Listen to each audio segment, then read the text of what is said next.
the phrase, if we act locally, we act globally, I think it's true to a certain extent. I think sometimes people act locally, but they have no connection with what is happening in the next country, regionally, globally, or even in the next village where they're living. And so you are just acting locally, even if what you're doing is important. I think what's really essential and crucial in this sentence is that we need connections between groups. We need connections internationally, globally, and yeah, we live in a world where we can do this more easily than we used to. We can still make sure that local groups feel that they're part of a wider movement. And also the other way around, that wider movements support local groups. It's a two-way. And I think it's something that we can't forget, and that we can't imagine that it just happens on its own, that having these connections is actually a lot of work. And sometimes it's, for example, we're here in Côte d'Or. People from all around Europe have gathered to fight gas and support the local community that is fighting gas. On top of what we're doing here, we're also meeting one another. We're also finding out about different struggles. We're also going to keep in touch afterwards. My name is Noélie. I'm an activist who's currently based in London, and I'm engaged in a collective called the Gastivists collective.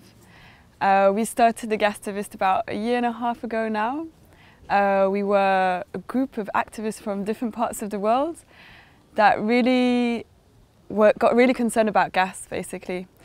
We came from different movements that were fighting coal, that were fighting for economic justice, and we saw that there was a big gap in the movements around gas.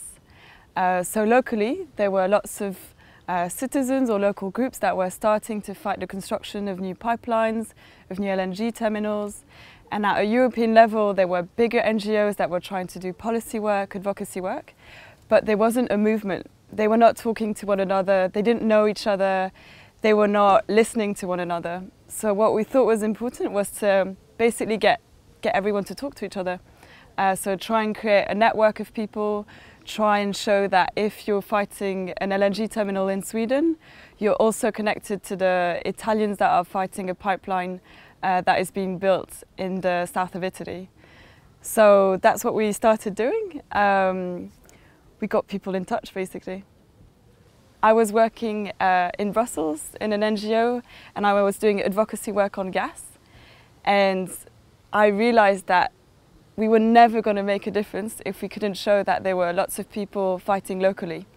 The more I was going to advocacy meetings, the more I saw these representatives not really caring about what I was saying, because it was only me and my voice. If I could show that actually locally there were so many people fighting, they would have to take me seriously and they would have to start shifting what they were doing. And I knew that there were local groups fighting, it's just that we were not in touch with them and we couldn't invite them to come and talk, and we couldn't talk about what they were doing. So that's how the Gastivists started.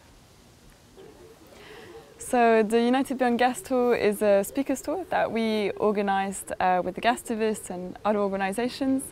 And we went to visit different infrastructure projects in Europe that were fighting gas, and also different groups that were fighting the companies and the banks funding the system. And we were lucky enough to have an amazing indigenous speaker come with us from Mexico, who was also fighting a gas pipeline in her communities, who came along. And she also said, sometimes local groups feel really small and tiny and isolated, and it's a bit like ants. They're tiny, tiny, tiny, and they're fighting a huge system.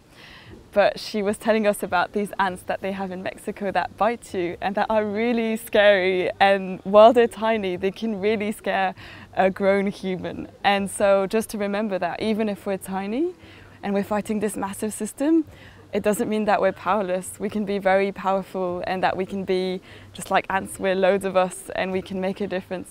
And I thought that was really beautiful.